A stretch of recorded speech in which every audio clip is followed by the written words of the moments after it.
tenga un desenlace positivo. Bien, seguimos avanzando en Noticias 24. Tras la catástrofe del norte, el subsecretario del Interior, Mahmoud Alewi, hizo un llamado a los alcaldes de las zonas afectadas para que trabajen en los planes reguladores de sus comunas con el fin de impedir que se construya en zonas donde hay riesgo, por ejemplo, de aluviones como los que hemos visto.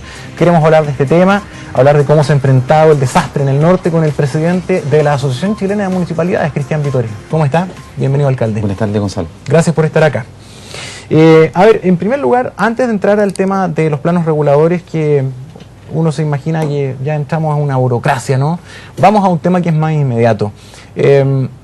¿Cómo visualiza usted o evalúa la reacción que han tenido los alcaldes del norte con respecto a la tragedia, en términos de anticiparse, en términos de recoger los pronósticos, las novedades, haber hecho algo antes de?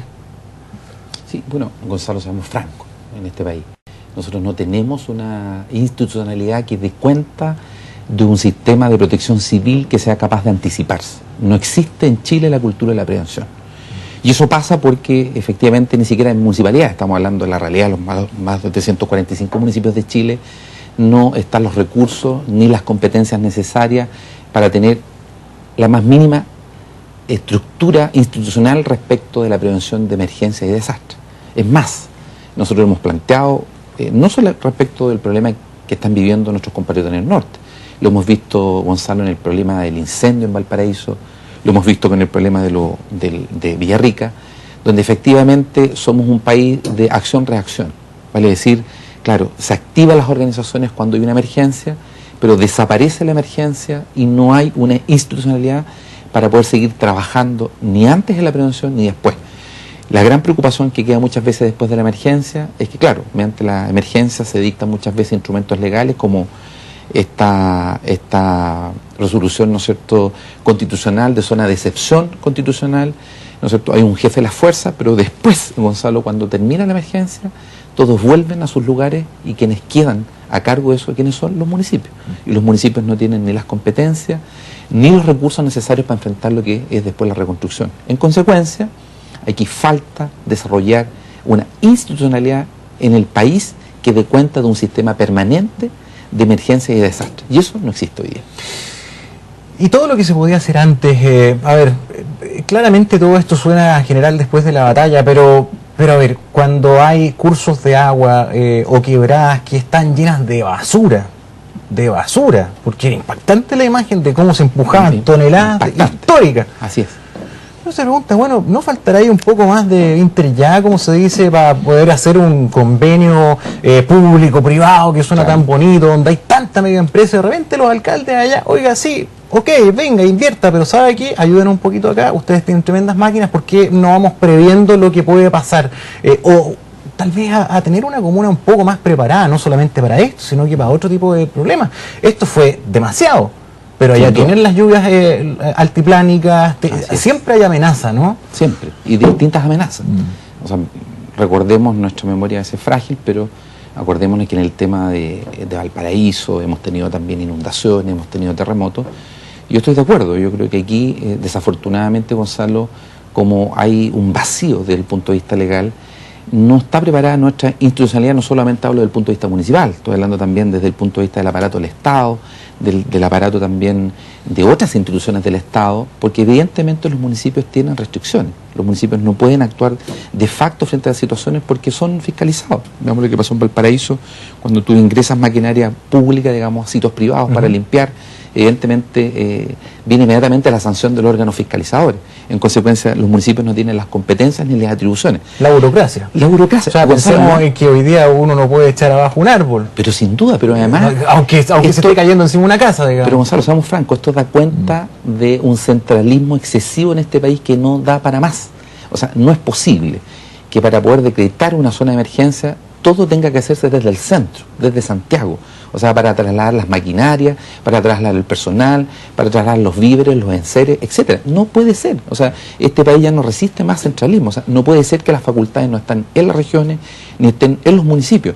Ni los recursos, ni los centros de acopio, ni el resorte administrativo precisamente para romper con esa burocracia. Esto, la gente que es mayor y que debe haber visto esta, otra, 10 catástrofes como esta en nuestra historia reciente, debe decir, oye, pero si siempre hablan lo mismo, ¿en qué topamos entonces? Si sabemos que este país es ultra centralizado, necesita mayor autonomía, al menos en unos 3 puntos a lo largo del país, ¿por qué no se hace? Así es. ¿Cuál es el problema? Esa es la gran pregunta, Gonzalo. Aquí nosotros como Asociación Chilena de Municipalidades hemos participado precisamente hace muy poco la Comisión Asesora Presidencial sobre Descentralización, donde efectivamente el diagnóstico es lapidario respecto efectivamente de la restricción, Gonzalo, que hay en materia de atribuciones, competencias y recursos necesarios para que las regiones puedan operar y para que las comunas operen. Un dato no menor, el 72% de los recursos que maneja el fisco lo resuelven los ministerios, no lo resuelven los municipios. Veamos, yo tengo aquí precisamente lo que recién hablaba el subsecretario de Desarrollo Regional. O sea, las ayudas son determinadas en Santiago. O sea, los instrumentos para que los municipios puedan trabajar van de Santiago. Los recursos están en Santiago. Porque nuestra estructura administrativa es así. Así es. Ahora, por ejemplo, eso es un nudo que tenemos que resolver. A esa cifra, se anuncian 6.000 millones, ¿verdad?, Así de la es. subdere para los municipios. Ya. ¿Cómo llega este volumen de dinero? ¿Quién lo recibe? ¿Quién distribuye? ¿Y cómo se ejecuta? ¿Cuál es el margen de acción que tienen los alcaldes de los municipios con estos recursos y cómo se divide esto? A ver, primero decir, Gonzalo, que primero se valora, por cierto, ¿no es cierto?, estos 6.000 millones, pero a nosotros nos gustaría que estos 6.000 millones no surgieran solo en la emergencia. O sea, la pregunta es por qué no ponemos recursos en sistemas de emergencia, también en materias de prevención. Lo mismo que tú me preguntabas, ¿cómo no ponemos recursos para precisamente invertir previamente? O sea, cómo despejar canales, cómo limpiar terrenos para eliminar focos de incendio, cómo desarrollamos una infraestructura mínima para tener, por ejemplo, pequeños acopios, digamos, para resolver situaciones de crisis o de emergencia. No están esos recursos. En consecuencia, hoy día están. ¿Y qué se hace con estos recursos? Que son recursos centralizados, Gonzalo. O sea, no hay recursos en la región. O sea, son recursos que vienen del centro.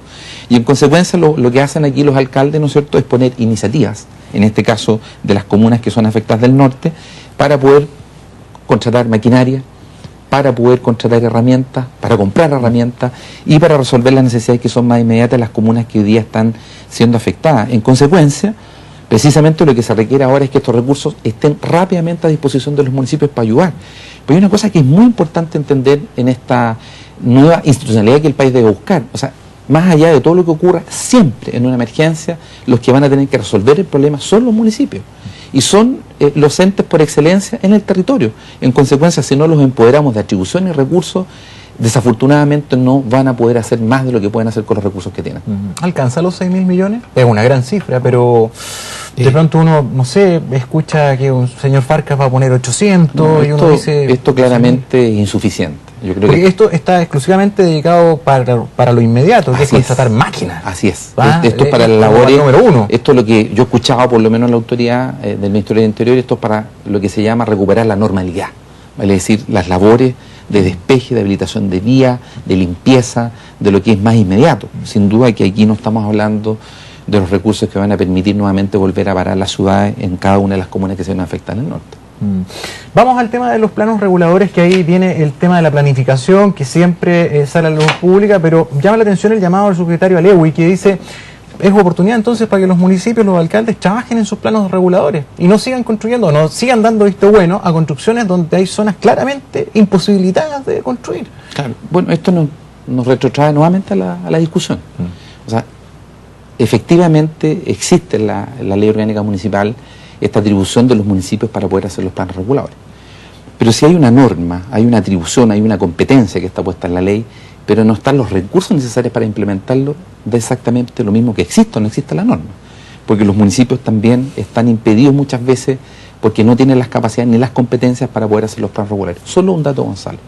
Hoy día hay 70 comunas en Chile que no tienen plan regulador. Que no tienen plan regulador. Y un porcentaje importante también de comunas que no tienen actualizado su plan regulador. La pregunta es, ¿cuánto cuesta hacer un plan regulador? ¿No es cierto? Con todas las exigencias que establece un plan regulador, en promedio 100 millones de pesos. O sea, hay comunas que con suerte, ¿no es cierto?, pagan sus gastos básicos, ¿no es cierto?, desarrollan a duras penas, ¿no es cierto?, su sistema educacional, salud, etcétera, y no tienen digámoslo con franqueza, no tienen los recursos para hacer un plan regulador comunal. Y por eso que nosotros hemos pedido, esto no es de hoy día, esto no es una discusión de hoy día, esto es un tema que lo hemos conversado muchísimas veces con la autoridad, la necesidad, ¿no es cierto?, de entregar atribuciones también con recursos, ¿no es cierto? Y si no están los recursos, como ocurre en el caso puntual de la Subdere ahora, que pone recursos, entonces el Ministerio de Vivienda tendrá que poner un plan precisamente para poder confeccionar los distintos planes reguladores de las comunas. Pero hoy día es una falencia, hay que reconocerlo. A mi juicio, yo no quiero ver malintención, por cierto, en las palabras del subsecretario Alewi, pero claramente lo que le falta a él es más información y que nos falta más coordinación, en el sentido de poder poner los recursos donde realmente se requieren. Es más, ¿qué establece la norma? O sea, aquí no solo existen los planes reguladores comunales, también existen los planes reguladores intercomunales y los planes regionales de desarrollo urbano. Cuando hay una comuna que no tiene un plan regulador, se rige por el plan regulador intercomunal. ¿De quién es la responsabilidad finalmente también compartida de poder regular los territorios también del Ministerio de Vivienda? Vale decir, aquí tiene que haber una sinergia entre los organismos públicos para poder abordar una materia tan importante como es un plan regulador, porque dentro del plan regulador, ¿no es cierto?, para que también la casa nos puedan entender, están dentro de los usos de suelo, dentro de los equipamientos, dentro de las densidades que deben haber en el territorio, hay una fase que es muy importante que tiene que ver con los planes de riesgo, que tiene que ver en la definición de las zonas, por ejemplo, inundables, las zonas que son recurrentemente inundables por crecidas de río, que son probablemente de riesgo por sismo, etcétera. En consecuencia, esos instrumentos para estar disponibles a nivel local, en algunos municipios que no lo tienen, son recursos que hay que proveer y que los municipios hoy día no tienen. Bien, muchas gracias por venir, Cristian Vítori, presidente de la Asociación de Municipalidades, alcalde también. Gracias por estar acá. Muchas gracias. Y ojalá que estas situaciones que siempre nos muestran el lado más complejo de nuestro país sirvan para ir reduciendo las desigualdades de la cual hablamos tanto, porque esto revela, antes de catástrofe, la precariedad que tienen hartos puntos de nuestro país. Gracias, alcalde. Muchas gracias. Bien, vamos a ver qué pasa en las calles a esta hora. Harto taco, pues mire, así lo consigna.